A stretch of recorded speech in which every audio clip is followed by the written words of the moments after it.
Wave 3 in the Mario Kart 8 Deluxe Booster Course Pass is probably the best DLC wave we've had so far. It's just banger after banger with these tracks, but despite all of them being so great, only one can be named the winner. So now, it is time to rank every Wave 3 DLC track from worst to best. Let me know what you think number 1 will be, and feel free to share your personal list down in the comment section below.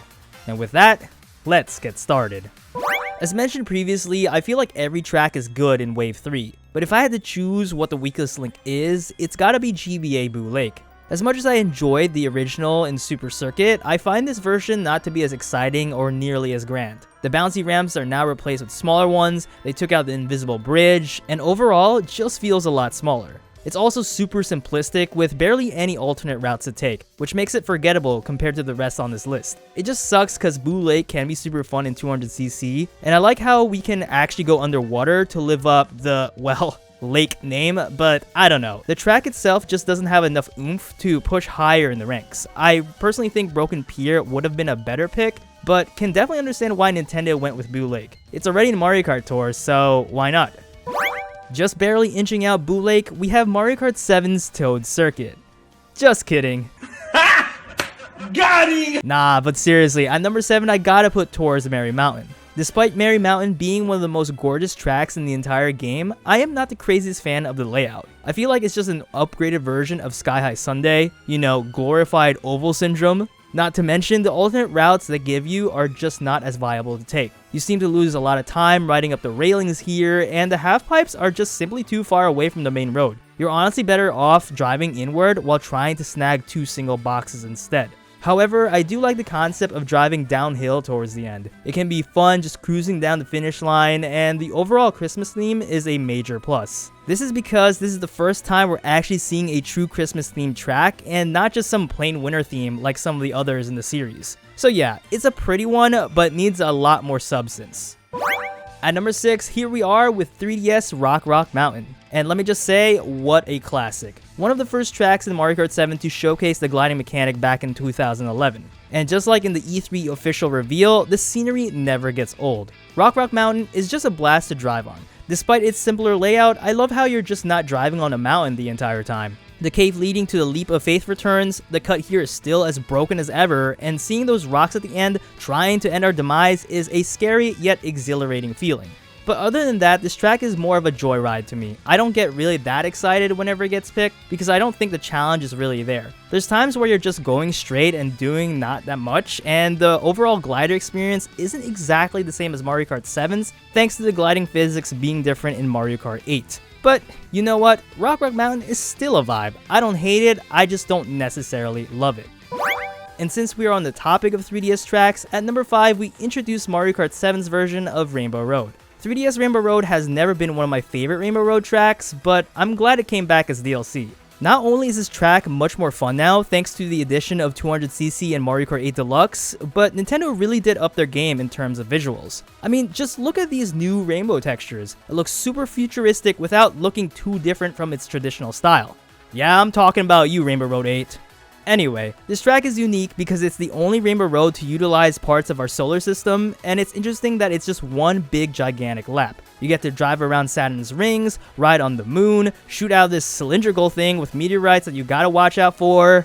Yeah, a very immersive experience, especially with this new graphical overhaul. Every section pretty much pops. The only thing I really have to say that's kinda bad is that I wish they put more Mario references on this track. Yeah, we got rolling chain chomps and a bunch of sling stars, but I feel like Nintendo could have put more Easter eggs, as sometimes I forget I'm riding on a Mario Kart Rainbow Road, and not just a road that's in space that so happened to be rainbow colored. Closing at number 4, we have one of the 2 city tracks in this wave, London Loop. Tour's London Loop quite surprised me, as I was actually expecting this track to be just like every other track before it. Road, changing routes, and, well, a different scenery. But after racing on it for some time, I realized this was much better than any other city track added in the Booster Course Pass before it. It's super exhilarating seeing the chain chomps move around, the sections don't feel the same or intertwined whatsoever, has more challenging turns, a few secrets, and sceneries that are constantly changing turn after turn. And not in a bad way, since I feel like it has good continuity. There are many different monuments, elevation changes, those infamous red buses, the London Eye Ferris wheel, the list goes on. Not to mention, the music is top notch. I just love how they went with the rock theme. It's super fitting since London has lots of influence when it comes to the history of rock and roll. Alright, so breaking our top 3, we have a tour to Berlin BYWAYS, Germany. Berlin BYWAYS checks off everything I like about a good city track. Good music, a sophisticated layout, alternate routes, and obstacles that make sense. Like, damn, it really took that long to add some cars on the road? Sheesh. Anyways, seconds after starting the race, you can already tell that this city track isn't going to be your stereotypical one. It instantly throws you into a traffic circle with confusing signs and a lot of cars, and while it does seem very annoying, a big city isn't a true big city without some of that bullshit. The rest of the track has a bunch of other surprises, such as a mini subway section, a tourist attraction with split road elevations, a downhill highway section that reminds me a lot of Boston for some reason, windy turns, alternate paths, this shortcut that's hard to pull off perfectly but is actually rewarding when you do get it, and the Womps being part of the Berlin walls? Yeah, that is honestly a nice touch, and a very cool pun. Overall, Berlin BYWAYS is my favorite city track so far to come to the Booster Course Pass. It's not bland by any means, it's challenging with fitting German themes, and it gives you a nice adrenaline rush every time you race on this course.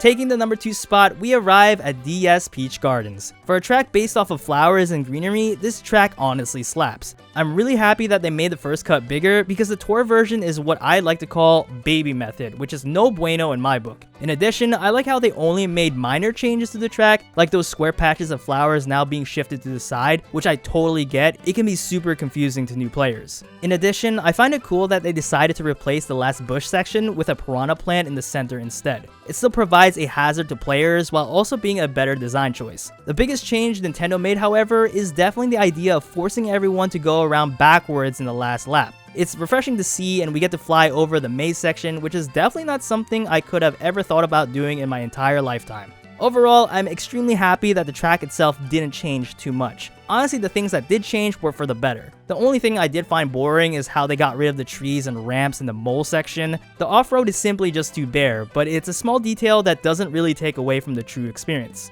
Super glad this one's back. And finally, at number 1, we got Wii's Maple Treeway. What is not to like about this course? It has a fall aesthetic that everyone can fall in love with, and lots of windy turns that make it feel like a true roller coaster ride experience. Not to mention, Wiggles! Let's go, baby, they finally return. Yes, I know they're called Wigglers, it's just a meme. Anyway, every section is full of adventure. You got a small forest section that is immediately transitioned from a cannon ride to what seems to be Wiggler headquarters. Your main goal is to get back down, but along the way you race through peculiar barks of wood that seem very reminiscent to the ones found in Honey Hive Galaxy. You make your way past our Lord and Saviors and then go through the infamous U-turn where you can decide whether or not you want to get a box at the half pipe or just skip it entirely to get ahead of the competition. Afterwards, there's a small hallway where you can wreck your opponents and a glider section leading to the last part, where you can either trick off the tree roots or get boxes on the side so you can potentially use whatever you get at the beginning shortcut that you missed. Overall, there's nothing that I truly dislike about Maple Treeway. Yeah, there's no net to trick off of, but the track has a great atmosphere, solid music, the roads are wide enough to accommodate 200cc, unlike in Mario Kart Wave, and these pile of leaves, bro. Oh man, they're always exciting to drive through because you never know if you're gonna get a free shroom that you could potentially use to get away. And if that doesn't sound like unwrapping presents on a Christmas morning, then I don't know what is. Hey guys, thank you so much for watching today's ranking video. Let me know what you think of this list and feel free to comment your personal one down below. Don't forget to subscribe for more Mario Kart content, and remember, watch out for Bubble Bass on Baby Park.